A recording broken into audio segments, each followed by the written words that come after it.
He helped a poor man 10 minutes later. Something incredible happened. A small decision changed his life in an unexpected way. Watch until the end for a valuable lesson and let us know where you're watching. From the sky was heavy with gray clouds, and the air was biting cold. Ethan walked along the damp sidewalk, his worn-out shoes squeaking against the pavement. The city was bustling, but he felt completely alone. The job interview earlier had been a nightmare. The interviewer barely reacted, just nodding and scribbling notes before ending with the same words Ethan had heard too many times: "We'll be in touch." It had been months of searching, and the answer was always the same: rejection. He had lost count of how many times his hopes had been crushed. Every time he tried to convince himself that the next opportunity would be different, the world seemed to respond with silence.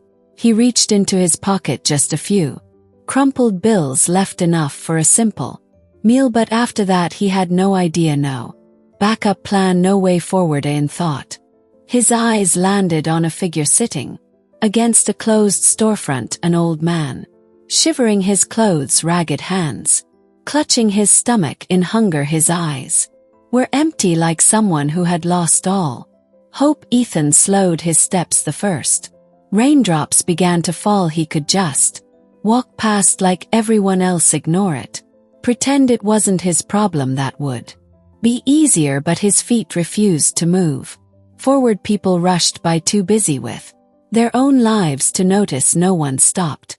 No one cared. Ethan squeezed the last bit of money in his pocket. If he gave it away, he might go hungry tomorrow, but if he didn't, could he live with the guilt?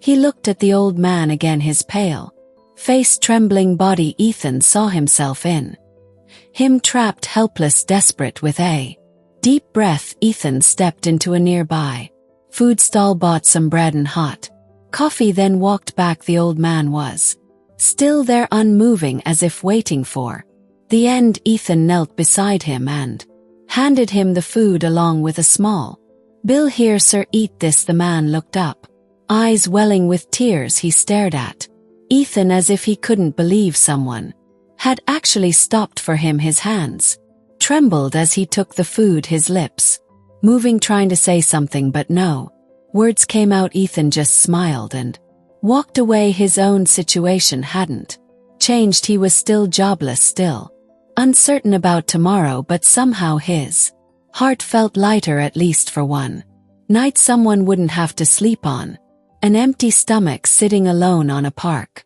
bench. Ethan let out a long sigh. The wind was sharp against his skin, reminding him how fragile his situation was. Tomorrow he might have to skip meals, and as for a job, he had almost given up hope. Then his phone buzzed. He frowned at the screen. It was the company from earlier. His heart pounded. Another rejection, handshaking.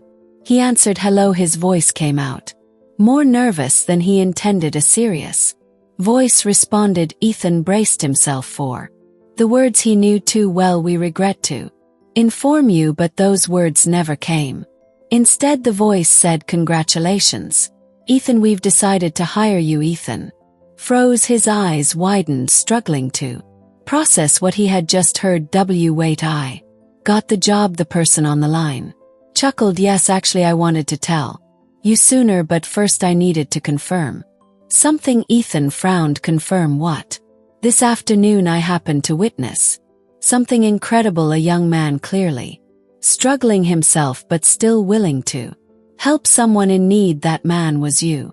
The world seemed to pause. Ethan's mind flashed back to the old man. Someone had seen him. "We need more than just smart employees," the voice continued. "We need people with integrity. What you did today showed us you're exactly the kind of person we want on our team." Ethan closed his eyes, his chest tightening, not with anxiety but with overwhelming relief.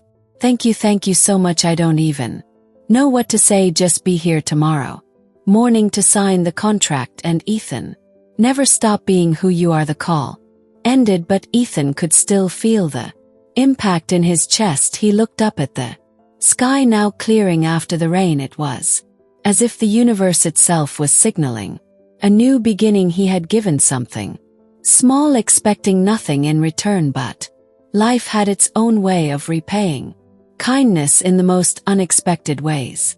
Moral of the story: kindness always finds its way back to us, often when we need it most. It may not be immediate, and it may not come in the form we expect, but one thing is certain: no act of kindness is ever wasted in a world that often chooses indifference. Be someone who chooses to care.